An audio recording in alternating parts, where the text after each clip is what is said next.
Good morning everyone. आज 17 जुलाई 2022 है। दैनिक जागरण के राष्ट्रीय संस्करण का कंप्लीट न्यूज़ एनालिसिस करेंगे।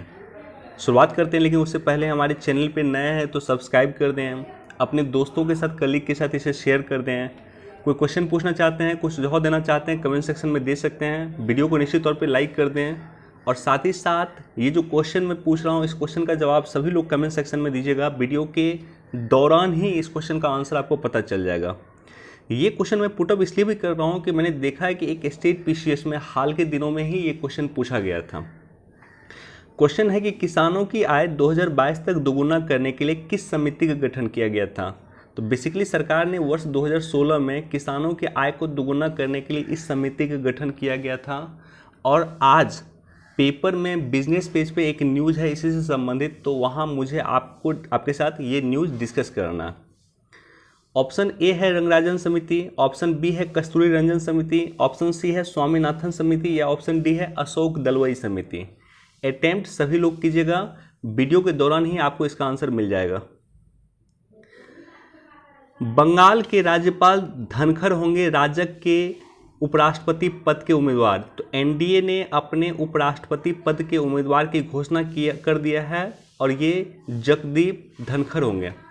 जगदीप धनखड़ वर्तमान में पश्चिम बंगाल के राज्यपाल हैं और ये अब नए उपराष्ट्रपति बन सकते हैं और मोस्टली संभावना अधिक है। चूँकि एनडीए ने इनको समर्थन दिया है, एनडीए की तरफ से ये उम्मीदवार होने वाले हैं, तो संभावना इसकी काफ़ी ज़्यादा है कि यही भारत के आगामी या आने वाले उपराष्ट्रपति यही होंगे। अब देखिए इम्पॉर्टेंट क्या है, एग्जाम पर्सपेक्टिव से इम्पॉर्टेंट है उपराष्ट्रपति पद। ये मैंने पहले भी आपके साथ चर्चा किया था कि राष्ट्रपति और उपराष्ट्रपति दोनों का पद एग्जाम पर्सपेक्टिव से काफ़ी इम्पॉर्टेंट है।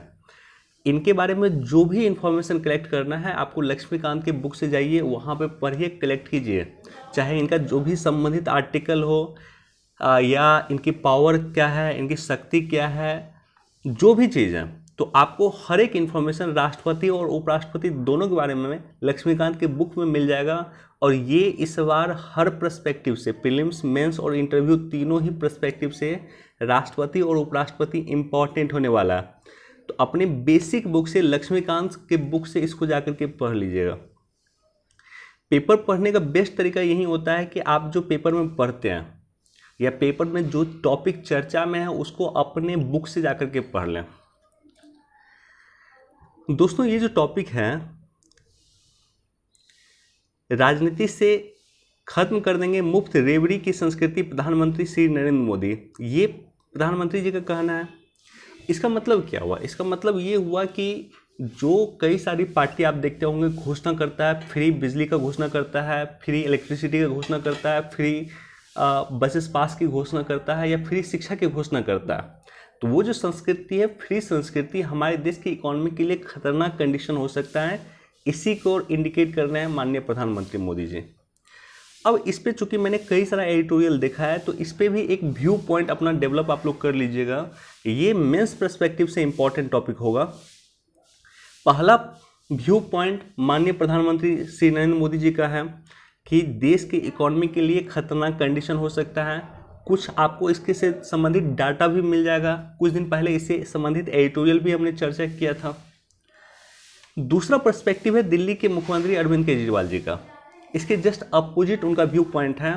उनका कहना है कि जो प्राथमिक सुविधा है वो एक जनता को मिलना चाहिए, चाहे शिक्षा हो, स्वास्थ्य हो, ये सब प्राथमिक सुविधा है जो जनता को फ्री में मिलना चाहिए। दूसरा उनका कहना है कि पीएम मोदी जो कहते हैं कि फ्री की रेवड़ी या फ्री भी हम लोग क्यों देते हैं, तो पीएम मोदी खुद ही प्रधानमंत्री किसान सम्मान निधि के तहत 6,000 रुपये किसानों को वार्षिक रूप में देते हैं। तो ये भी तो फ्री का चीज़ है, तो फिर इसको क्यों नहीं बंद करते हैं वो। और तीसरा बात वो कहते हैं कि इतना फ्री देने के बावजूद भी दिल्ली देश का पहला राज्य है और देश का एकमात्र राज्य है जहाँ की रेवेन्यू सरप्लस की स्थिति में चल रहा। बजट का घाटा नहीं हो रहा दिल्ली में बजट सरप्लस में चल रहा। तो कुछ पॉइंट आपको दोनों का अच्छा लगेगा, कुछ पॉइंट लगेगा पीएम मोदी का भी अच्छा लगेगा, कुछ पॉइंट इनके अपोजिट विचारधारा का भी अच्छा लगेगा। सवाल ये उत्पन्न होता है कि इस पे एक कंक्लूसिव आइडिया क्या है आपका, या आप या क्या सोचते हैं। तो एक अपना व्यू पॉइंट इस पे डेवलप कर लीजिएगा। देखिए, अपना कभी भी कोई भी राय बनाइए, किसी भी टॉपिक के बारे में अगर अपनी राय बनाते हैं तो उस राय को किसी डाटा के साथ जस्टिफाई कीजिए। मैंने जेएनयू में ये चीज़ देखा है, मैं जेएनयू में काफ़ी समय में रहा हूँ, वहाँ पे मेरे कई सारे कलीग या कई सारे मित्र वहाँ पे रहे हैं। तो वहाँ पे मैंने देखा हूँ कि राय अगर मान लीजिए कोई बनाता है तो एक डाटा के साथ वो लोग बनाता है या उसको जस्टिफाई कर देता है। तो आप पॉजिटिव में विचार दे रहे हैं या नेगेटिव में विचार दे रहे हैं, वो फर्क नहीं पड़ता। फर्क ये पड़ता है कि अगर आप कोई राय बना रहे हैं तो उस राय को आप जस्टिफाई कीजिए। और जस्टिफाई कैसे होगा? तो जस्टिफाई होगा आपको किसी, अगर इंस्टीट्यूशन का कोई डाटा है तो उस डाटा से आप उसको जस्टिफाई कर सकते हैं। भारत के संविधान से उस राय को आप जस्टिफाई कर सकते हैं, या अनइम्पॉर्टेंट फैक्ट से उस राय को जस्टिफाई कर सकते हैं।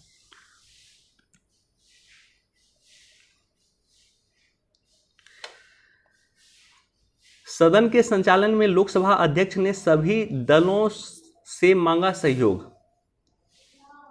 तो अगेन, लोकसभा अध्यक्ष का पद इंपॉर्टेंट है। लोकसभा अध्यक्ष के बारे में भी अभी काफ़ी चर्चा में देख रहा हूँ। तो लोकसभा अध्यक्ष का क्या पद है, लोकसभा अध्यक्ष की नियुक्ति कैसे होता है, भारत के संविधान में कहाँ कहाँ इनका प्रोविजन है, और लोकसभा अध्यक्ष के कार्य और शक्ति क्या है, ये सभी पहलू आपको लक्ष्मीकांत के बुक में मिल जाएगा। तो लक्ष्मीकांत के बुक में इसको भी डिटेल से आप लोग देख लीजिएगा।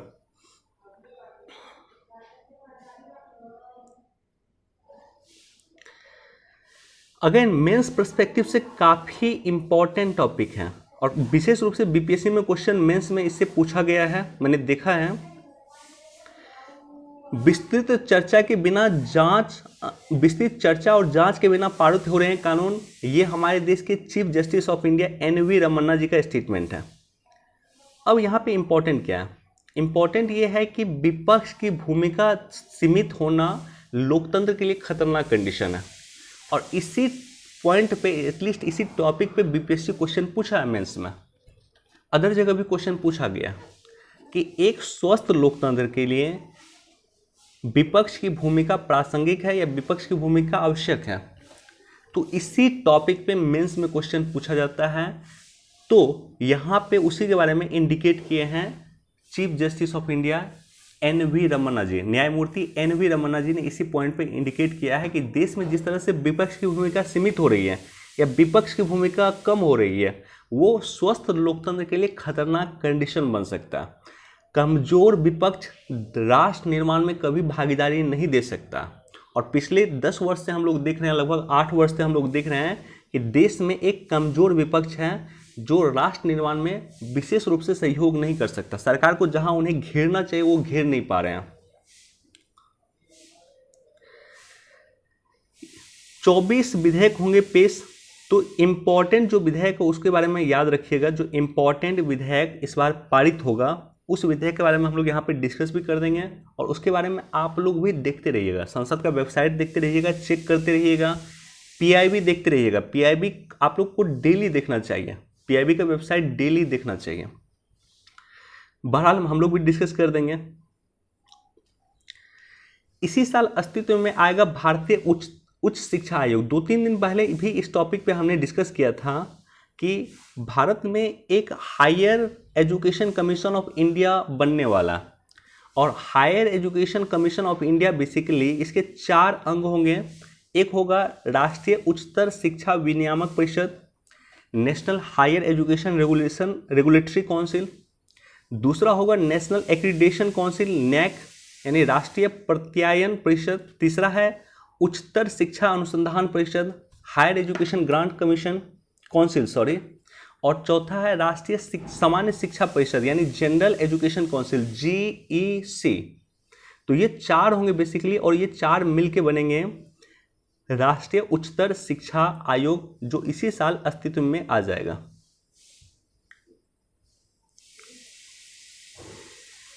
इस बार हिंडन के बजाय चंडीगढ़ में होगा वायुसेना परेड।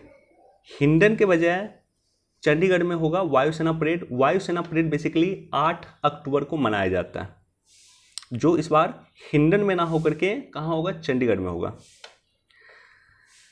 दल बदल पे दोस्तों मैंने एक विशेष वीडियो बनाया, सेपरेट वीडियो बनाया, जाकर के देख लीजिएगा।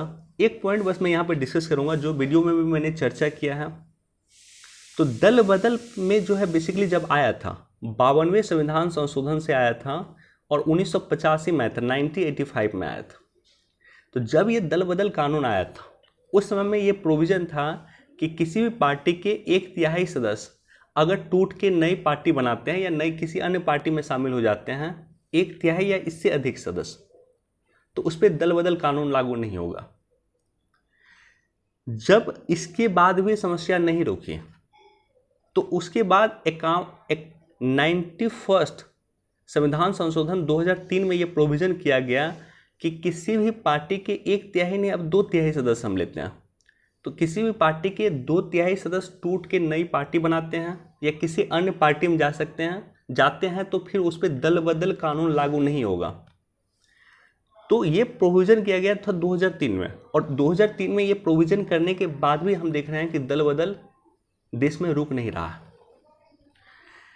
तो इसके लिए सॉल्यूशन संसद को तलाशनी चाहिए और संसद एक राय बनाने का प्रयास कर रहा है कि दल बदल में हम क्या संशोधन करें कि दल बदल की खामियों को दूर किया जा सके।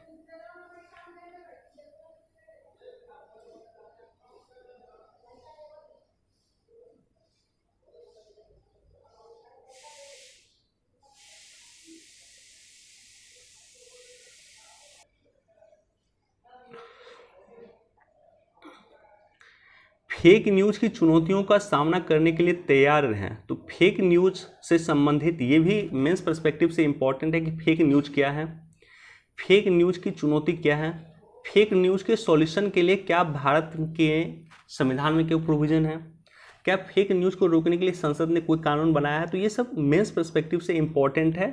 फेक न्यूज़ से भी क्वेश्चन मेंस में पूछा जाता है। आईटीबीपी के जवानों के बीच चली गोलियां, एक की मौत। इंपॉर्टेंट आईटीबीपी है, इंपॉर्टेंट ये न्यूज़ नहीं है।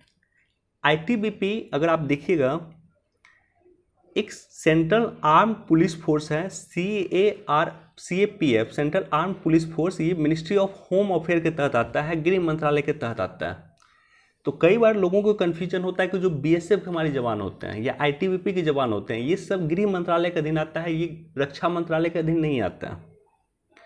तो सेंट्रल आर्म पुलिस फोर्स का 7 विंग है। एक BSF है, बॉर्डर सिक्योरिटी फोर्स है, एक सेंट्रल रिजर्व पुलिस फोर्स है, सेंट्रल इंडस्ट्रियल सिक्योरिटी फोर्स है, SPG है जो प्रधानमंत्री की प्रोटेक्शन वगैरह करता है, स्पेशल प्रोटेक्शन ग्रुप, NSG है, नेशनल सिक्योरिटी गार्ड है, सशस्त्र सीमा बल है और ITBP है।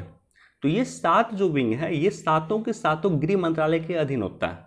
ITBP के जवान जो चीन के साथ हमारी सीमा की रक्षा करता है, या सशस्त्र सीमा बल के जवान जो नेपाल और भूटान के साथ हमारी सीमा की रक्षा करता है, नेशनल सिक्योरिटी गार्ड के जवान, स्पेशल प्रोटेक्शन ग्रुप के जवान, CRPF के जवान, CISF के जवान या BSF के जवान, ये सभी जवान गृह मंत्रालय के अधीन आता है, रक्षा मंत्रालय के अधीन नहीं आता है। अब ITBP की अगर हम लोग बात करें तो आई थिंक 1962 में इसकी शुरुआत हुई थी। यस, 24 अक्टूबर 1962 को इसकी शुरुआत हुई थी। याद कैसे रखिएगा, याद रख सकते हैं 1962 की लड़ाई। तो 1962 की लड़ाई चीन के साथ हमारी हुई थी और 1962 की लड़ाई के बाद ही ITBP की शुरुआत किया गया था। हेडक्वार्टर नई दिल्ली में है और हमारी सबसे बड़ी जो सीमा है वो बांग्लादेश के साथ है, और हमारी सेकेंड लार्जेस्ट जो सीमा है वो चीन के साथ है, वो है 3488 किलोमीटर। तो चीन के साथ 3488 किलोमीटर सीमा की रक्षा करता है ITBP की जवान।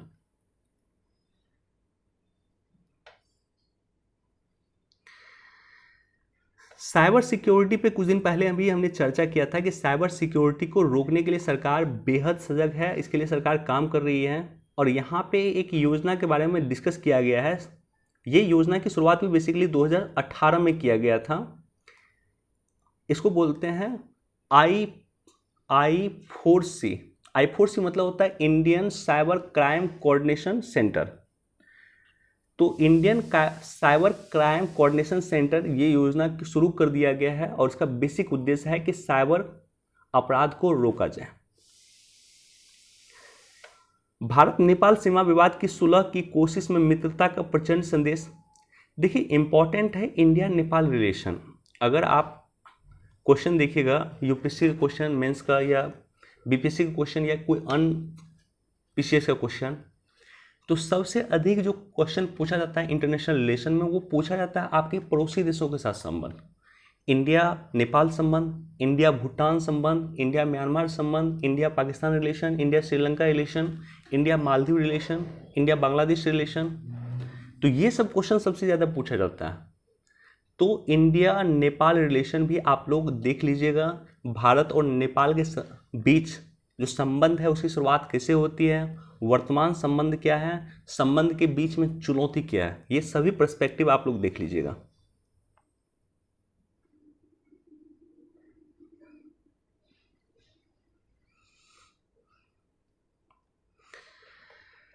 पौंड यूरो में रुपए से ज़्यादा गिरावट, एक बार इसको भी पढ़ सकते हैं। जितना रुपए में गिरावट हो रहा है उससे अधिक गिरावट यूरो और पौंड में भी हुआ है। देखिए इसी टॉपिक पे मुझे आपके साथ डिस्कस करना था, इस न्यूज़ को आप लोग पढ़ लीजिएगा, लेकिन इसके बैकग्राउंड को मैं आपके साथ चर्चा कर देता हूँ। ये है कि 8 वर्षों में दोगुनी हुई, लाखों किसान किया है। किसानों के आय को दोगुना करने के लिए वर्ष 2018 में एक समिति बना था, जिस समिति को बोलते हैं अशोक दलवई समिति। तो ऊपर जो मैं क्वेश्चन पूछा था उसका आंसर है अशोक दलवई समिति। अशोक दलवई समिति ने किसानों की आय को दुगुना करने के लिए, टारगेट था हमारा 2022 तक किसानों की आय को दुगुना करने के लिए 7 सिद्धांत दिया, और उसी 7 सिद्धांत के आधार पर प्रधानमंत्री 7 सूत्री कार्यक्रम लॉन्च हुआ। यानी ये 7 आधार पे 7 कार्य करके हम किसानों की आय को 2022 तक दुगुना कर सकते हैं, और इस पे अपेक्षित रूप से देश में कार्य हुआ ये 7 कार्यक्रम। तो प्रधानमंत्री 7 सूत्री कार्यक्रम जो अशोक दलवई समिति के रिकमेंडेशन पे लाया गया था, इसका पहला पॉइंट था कि प्रति बूंद अधिक फसल के लिए सिंचाई पे अधिक ध्यान देना। यानी सिंचाई पे हम किसानों की आय दुगुना करना है तो हमें सिंचाई पे फोकस करना होगा। सिंचाई पे भी हमें विशेष रूप से पर ड्रॉप मोर क्रॉप पे अधिक फोकस करना होगा। जो पर ड्रॉप मोर क्रॉप है, ये सिद्धांत, ये जो टेक्निक है, ये बेसिकली इजराइल की टेक्निक है जिसे ड्रिप सिंचाई परियोजना कहते हैं। ड्रिप सिंचाई परियोजना इसे ही कहा जाता है, यानी कम पानी से अधिक फसल को उपजाना। हर खेत की मृदा स्वास्थ्य के आधार पर श्रेष्ठ बीज और पोषकता पे जोर। सॉइल हेल्थ कार्ड आपने सुना होगा। सॉइल हेल्थ कार्ड बेसिकली इसीलिए लाया गया था कि सॉइल का पता चल सके कि सॉइल का गुण क्या है, सॉइल पे किस तरह की खेती हो सकती है, और जिस तरह की खेती हो सकती है उसी तरह से बीज और पोषकता पे हम जोर देंगे। तीसरा है प्रधानमंत्री भंडारण एकीकृत शीत भंडारण, यानी भंडारण क्षमता को इंप्रूव करके हम किसानों की आय को दुगुना कर सकते हैं। हमारे पास स्पष्ट डाटा भी है कि 15 से 20% कृषि उपज सालाना नष्ट होता है। भंडारण की क्षमता नहीं होने के कारण 15 से 20% कृषि उपज सालाना नष्ट होता है। सरकार, अगर आप देखिएगा तो सरकार ने 1 लाख करोड़ रुपए कृषि इंफ्रास्ट्रक्चर पे सरकार ने खर्च किया है, जिसका एक मकसद है और जिसका विशेष मकसद है कि इंफ्रास्ट्रक्चर को डेवलप करना या भंडारण क्षमता को डेवलप करना, कोल्ड स्टोरेज को डेवलप करना।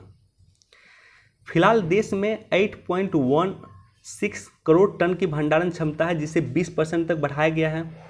2024-25 तक 100% भंडारण स्टील साइलोज का निर्माण किया जाएगा। जो साइलोज गोदाम बन रहा है बिहार में, आप देखिएगा तो कैमूर में बन रहा है और आई थिंक भोजपुर में बन रहा है। आप लोग चेक कर लीजिएगा, मैं गलत हो सकता हूं, लेकिन साइलोज गोदाम का भी निर्माण किया जा रहा है जिसका काम है भंडारण क्षमता को इंप्रूव करना। राष्ट्र खाद्य प्रसंस्करण के माध्यम से गुणवत्ता को बढ़ावा देना। खाद्य प्रसंस्करण के लिए सरकार कई सारा फूड प्रोसेसिंग यूनिट स्थापना किया। बिहार में मुजफ्फरपुर में इसकी स्थापना हो रहा है, बिहार में आप देखेंगे खगड़िया में इसकी स्थापना हुआ है। देश के विभिन्न भाग में फूड प्रोसेसिंग यूनिट की स्थापना किया जा रहा है, और ये चूंकि स्थापना किया जा रहा है, इसके पीछे भी अशोक दलवई समिति है जिसने कहा था कि खाद्य प्रसंस्करण के माध्यम से ही किसानों की आय को दुगुना किया जा सकता है। जो टमाटर मान लीजिए एक किसान बेचता है 10 रुपये प्रति किलो मान लेते हैं बेचता है, उसी टमाटर का सॉस बना दीजिए तो वो 100 रुपये में बिकेगा। तो ये पावर है प्रोसेसिंग का, ये पावर है फूड प्रोसेसिंग का। तो इसलिए फूड प्रोसेसिंग पे अधिक जोर दिया जा रहा है, खाद्य प्रसंस्करण पे अधिक जोर दिया जा रहा है। राष्ट्रीय कृषि बाजार योजना की स्थापना, ई नैम की स्थापना हम लोग देखते हैं किस तरह से एक जगह के सामान को दूसरी जगह भेजा जाता है, किस तरह से बिहार के मुजफ्फरपुर के शाही लीची को विदेश भेजा जा रहा है। तो ये सब कमाल है ई राष्ट्रीय कृषि बाजार योजना का। प्रधानमंत्री फसल बीमा योजना, अगेन ये भी इम्पोर्टेंट है। और अंतिम है, 7वां है सहायक गतिविधि, जो कृषि के साथ जो सहायक गतिविधि है, जिसमें मुर्गी पालन हो गया, मछली पालन हो गया, डेयरी पालन हो गया, मत्स्य पालन हो गया, इनको बढ़ावा देना। और ये 7 काम हम करेंगे तभी किसानों की आय को दुगुना कर सकेंगे। ये 2016 में अशोक दलवाई समिति ने कहा था। और आप देखिएगा डिटेल से, कभी एनालिसिस करने का मौका मिलेगा तो मैं कर दूंगा। और कि ये 7 को जो चर्चा हमने आपके साथ किया, ये 7 पे सरकार बहुत काम किया। आप देखिएगा कि मछली पालन का जो किसान मछली पालन करता है, उस किसान को सरकार जो है विशेष ऋण सुविधा दे रही है, विशेष लोन दे रहा, किसान क्रेडिट कार्ड उसे दे रहा। केसीसी जो है किसान क्रेडिट कार्ड अब मछली पालकों को भी मिल रहा, यानी मछली पालकों को भी, या जो मछली पालने वाला है उसे भी सरकार किसान के कैटेगरी में ला रहा है। क्यों? क्योंकि इसी समिति का बेसिकली रिकमेंडेशन था।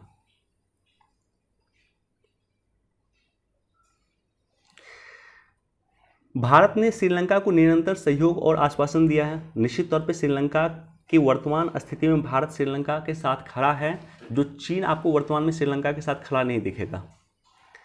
वैश्विक खाद्य सुरक्षा पे G20 देश एक सहमत। और बाइडेन ने क्राउन प्रिंस के समक्ष उठाया पत्रकार खागोशी की हत्या का मामला। पत्रकार खागोशी बेसिकली एक सऊदी अरब का ही पत्रकार था, जिसका संरक्षण बेसिकली अमेरिका करता था।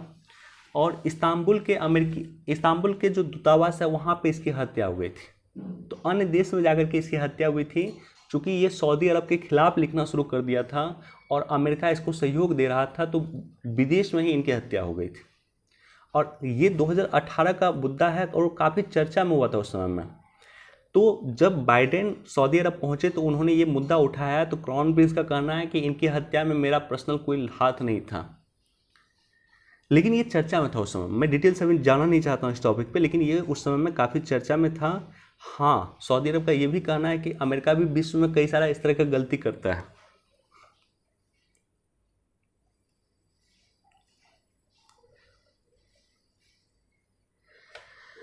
चलिए दोस्तों, इतना ही इंपॉर्टेंट न्यूज़ था। वीडियो देखने के लिए आप सभी का धन्यवाद। Thank you so much. Please do like, share and subscribe. Thank you.